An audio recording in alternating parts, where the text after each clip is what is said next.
Okay, good afternoon all. So we have already started with the wind energy systems.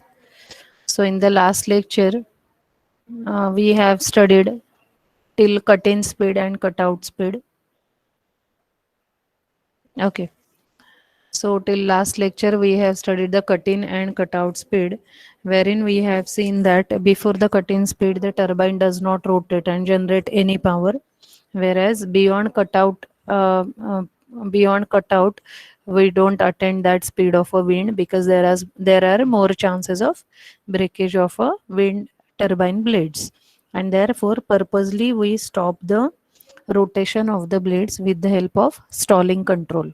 Okay, so cut in and cut out are the two important concepts, and we operate our turbine in the third phase, wherein we generally try to maintain constant power generation irrespective of the wind speed by adjustment in the gear ratio. So moving further, now we have only remaining part in this chapter is the control strategy. So we will study various types of controlling strategies. Okay. Yeah. So wind turbine control system. So we are studying mainly for horizontal axis wind turbine only. So there are three types of controls that we are going to study.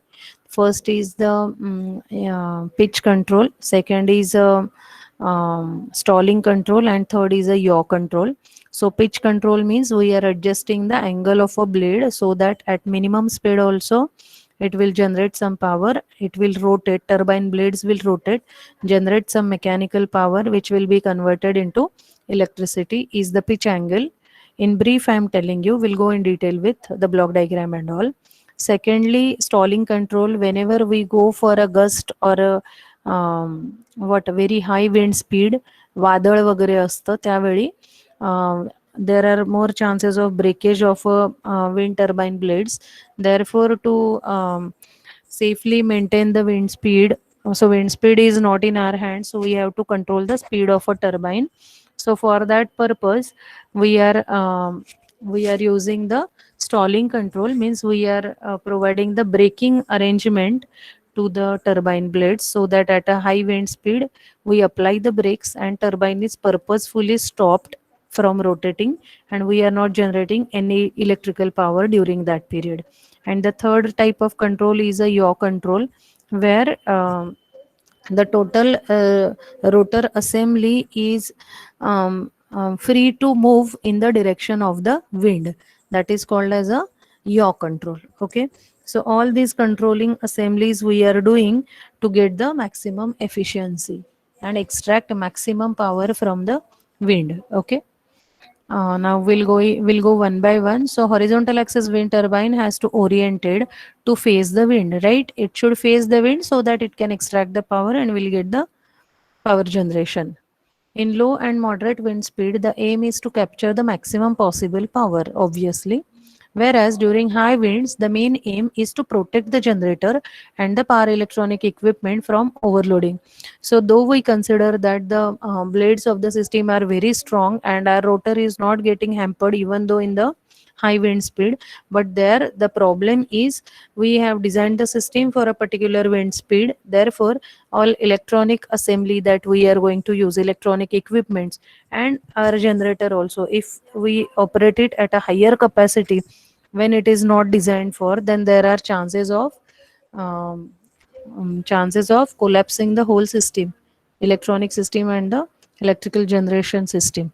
Therefore, to avoid that at a high wind speed, our aim is of stalling. That means stalling means purposefully we are stopping the machine. Okay, so that is one of the control we are going to study. Then at a minimum speed at which the wind turbine produce its designed output is called as the rated wind speed. For most of the turbines, the speed is 9 and 16. So generally, the operating speed, we call it as a rated speed at which we are expecting to operate our generator. So even though irrespective of the wind speed, we try to maintain the wind speed with the help of gearing ratio arrangement. The rotational speed we try to maintain at 9 or 16 meters per second. So this is possible to get the constant output.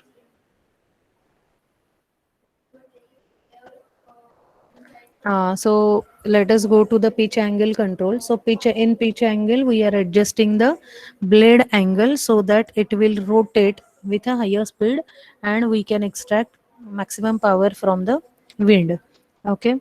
So see here, this is a aerodynamic turbine model, which has a rotor and which is going to rotate with the help of, I mean, it will get its drive to the rotor through natural wind. So wind will come on the rotor of a turbine and rotor will start rotating. Then there is a gearbox for adjustment in the speed, turbine rotation speed. So we already have studied the detailed diagram of this aerodynamic model and gearbox control. Then, when we get the required speed through the gearbox, it is connected to the induction generator, which will give us electrical power output. So that electrical power output, that is active power, reactive power, voltage, and current. So this power electricity generated, we will feed to the grid. Okay. So pitch control, what do? We have a reference. Okay, maximum value above which we will not go. Okay, in the adjustment. So this is a reference and this is the actual wind speed. So depending upon that, there is a controller in which there will be lookup table. For example, with this wind speed, this should be the pitch angle. With say 5 meter per second, this should be the pitch angle, right? Likewise, there will be lookup table inside the controller, or we can train the controller accordingly, and that way the pitch angle is getting automatically varied and we can extract the maximum power from the available wind. So this is the pitch angle strategy. I hope you are getting it. We'll go to the next point. So again, this is the previous one. This was the block diagram to explain the concept. Now here I am showing you the actual diagram. This is a wind turbine, blades, say two blade system. Okay, it will rotate with the help of natural wind. Wind is coming from this side, say. So it will rotate. This is a gear. Okay, with the help of which we can adjust the rotational speed of the turbine, and that speed we are giving to the doubly fed induction generator, which will act as a generator whose input is mechanical, output is electrical. So electrical power generated we will feed to the grid. Okay, now this power again we are using for controlling purpose. So this is a control strategy, pitch angle control strategy, where we have reference power, how much we are generating, okay, or how much we are getting from the wind. So this is a reference power, maximum power that we can generate. Then whatever is the present power generation, that is given here. What is the available present input power from the wind, that is given here. So this is a summer or a differentiator, you can say. So whatever is the error, that we will adjust with the help of pitch actuator. So it is given to the controller. This is controller. Okay. So this controller will adjust the beta. Beta is a pitch angle. So with the help of reference or a training provided to the controller, so this is a controller graph given how it has to control. Okay, so it will adjust the angle beta depending upon the reference given. Okay, and then it will be given to the blades. So blades will be adjusted with that angle and system will run to extract the maximum power from the wind. So this is a pitch angle control. Now, whatever we have discussed, once again you understand it. This system changes the pitch angle of the blade. Pitch angle means twist is provided to the blade. That is called as a pitch angle. We are also going to perform one practical based on this. So it will be more clear to you again during practical also. So this changes the pitch angle of the blade according to the variation of the wind speed, with which with the help of control, it is possible to achieve high efficiency by continuously aligning the blades in the direction of the relative wind. So that is called as a yaw control when it is aligned in the direction of the wind. Whenever we are changing the twist angle of a blade, it is called as a pitch control. In a pitch control machine, as the wind speed exceeds its rated speed, the blades are gradually turned around the longitudinal axis and out of the way and increases the pitch angle. So, when beyond the rated speed, if it moves, then we have to stop the rotation. Therefore, it will move beyond the longitudinal axis. Above 90 degree, if it goes, so at 90 degree also it stops rotating. Okay, I'll show you practically also when we will perform the angle, when we will perform this practical pitch angle control. So when we adjust it at a 90 degree, when the speed of the wind is very high, that time also it is not possible to rotate the turbine. Okay, this reduces the aerodynamic efficiency of the rotor and the rotor output power decreases and we stop it. Okay, when wind speed exceeds the safe limit of the system, the pitch angle is so changed that the power output reduces to zero. Zero means it does not rotate. Rotor itself does not move, and hence the power generation is stopped and the machine shift to the stalling mode. So this is called as the stalling. Okay. So related to stalling itself, how the machine is reset then. After the gust passes means वादळ येऊन गेल्यानंतर, wind speed normal झाल्यानंतर, the pitch angle is reset to the normal position. Okay, automatically the controller will understand that the incoming wind speed is less, therefore it will set it to the normal position and the turbine is restarted. Okay, continuous speed control is relatively expensive. So if we are continuously monitoring and giving a step size of very small time, then it is more expensive because precise controllers need to be adopted and continuous changes will happen in the pitch angle strategy. Therefore, the system will be more expensive. Hence, it is not used in small rating machines. Whenever power generated is very high, in that case, it will be affordable to use such kind of control system. During turbulent weather conditions, so turbulent means high wind speed, stalling mechanism must be incorporated to prevent damage to the machinery. So in case of small generating capacity, directly in case of turbulent flow, we stop the turbine or we start the turbine once normal speed is attained. Okay. So continuous monitoring and continuously variation in the pitch angle is not there for a small capacity machines. Okay. And we'll see the block diagram of a stalling control. So it is similar to the pitch control only. Only the thing is that the pitch angle is adjusted to the 90 degree. When it goes to the 90 degree, it will not rotate. It is the stalling operation.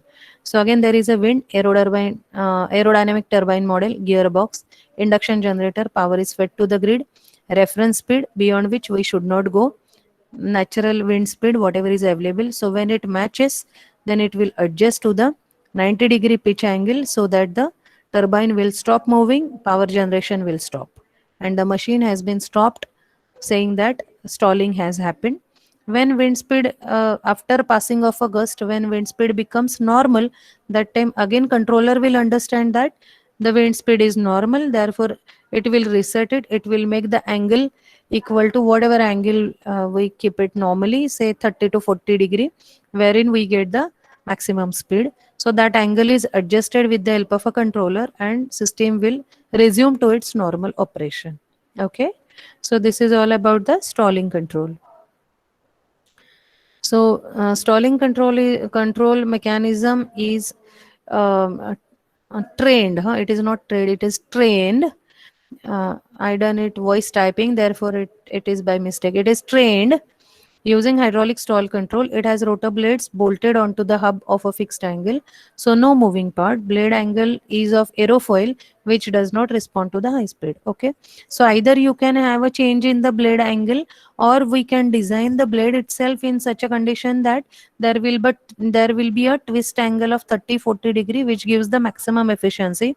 So such kind of aerofoil with a twist blades are used in case of small generation, where in we will not go for any pitch angle control mechanism because it is not affordable for small power generation. But with a high power generation, we can go for a pitch control mechanism. Now only the last control system is remaining, which is a yaw control. After this, again this unit will be over, and probably in the next week or next to next week, I will start with the unit number 4. Okay. So yaw control, as we already have discussed, it is related to face the wind. So wherever the wind is, accordingly your turbine should adjust itself. So you see the block diagram, this is a rotor blade and this is a yaw control. So yaw control will try to move the turbine in any direction depending upon the direction of the wind. So wind is coming in this direction, it will face here. If wind is coming in the opposite direction, yaw control will move the turbine by 180-degree. Okay. So this is how the yaw control is adjusted. So there is a pulley arrangement here. The details are shown. This is one of the pulley. There is one more pulley here. This is one of the pulley, this is another pulley. So this is one of the pulley, this is another pulley. So both the pulleys are adjusted, okay, and it will move in any direction. This is the yaw axis. So along this axis the whole assembly rotates. Okay, there is a cable, okay, and this is the motor which is connected here, and this can rotate. So to change the direction as per the orientation of the wind, rotor can face the wind from any direction. The control mechanism is provided in case of horizontal axis wind turbine to achieve maximum power extraction from the wind. This is called as a yaw control. I hope you have understood it because diagram is self-explanatory, which shows you how the yaw control is achieved. Okay. With the help of yaw control, it is possible to move the whole assembly in the direction of the wind and to capture the maximum amount of wind power and convert it into the electricity. Okay. So this is a yaw control. So here we completed the unit number 3. Okay. Here we have completed unit number 3. Thank you. If any doubts, please raise.